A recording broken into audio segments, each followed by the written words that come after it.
I really praise God for your lives, no? Kaya nindot kayo ng example. Pero naapod sa Biblia, nakainom doon mo ni Joseph. Kinsa na si Joseph? Joseph the dreamer? No. Sige na sa damgo, hindi mo trabaho. Siya may right hand siya, pa. No? Dayon, tungod kay nagsangina siya o katong multicolored coat, no? Coat of many colors. Pag adto niya sa iyang mga igsoon na sina ug unsay kitabo, pukasan siya, no? Of course siguro gibulata dayon. Gusto niya ng patsyon.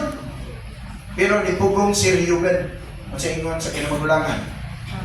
Ayaw, ato nang ihandbong sa well, kaya ato na siya tibaligyan. Or ihandbong niya sa well, no? Dayon, tuon man, nilabay ang mga tunay caravan na hindi kuha sa dito, ibaligya siya. Padung sa Egypt. Kinsa may ganahan ng ibaligya. Kaya palit ni. Dili ka ganahan, di ba? Pag-abot dito, kay gwapo man siya, parang pastore, naibgan siya sa asawa ni Potiphar. Dayon, siya may gibuhat. Dalagan. Nisugod siya. Dalagan. Pwede dahil ka maliban ng sala. No? That's why, flee from immorality or flee from sin. So, kung siya ibuhat, nilagan siya. Pero, katong mga gipangagian niya, nakalisod, napriso siya, nadili niya sala, nalimtan siya sa jail for 2 years. Those 3 years, God was developing Joseph's character, preparing him for a greater purpose. Unsa may katuyuan nga giandam sa Dios niya. Sa dihang doon na famine, ang iyang mga igsoon, niadto na sa Egypt, o natuman ang iyang damgo nga, bow down, uyugbo siya. No? Ang iyang mga igsoon, uyugbo niya.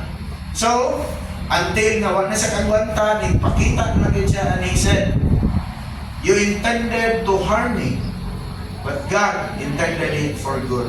Dunay katuyuan ng Diyos, and His karon iya anang ituman, saving not only Egypt, not only the family of Israel, but many, many, many lives. Now, sidetrack o gamay ha? Pila ang ilang disave during the famine? Kung sa may suggest ni Joseph to Pharaoh. Ha? 1/5 of the harvest. Diba? That's 20%. So, if you would like to grow financially, we give our tithes, and 20% we save. If you can live with a 17% income, kung magkinabuhi ka, yano kayo magkinabuhi, na sa 70% mabuhi ka, kung sa may mentabo ni mo, 20% in 10 months, bilang na. 200, doon ay duha ka bulan, kapin ang imo masave within the year. If you save 20%. O nang gikinahanglan yun nga, financially, naabot tayo kay Balo. And that formula saved Egypt another 7 years of famine. Okay? So, everybody read?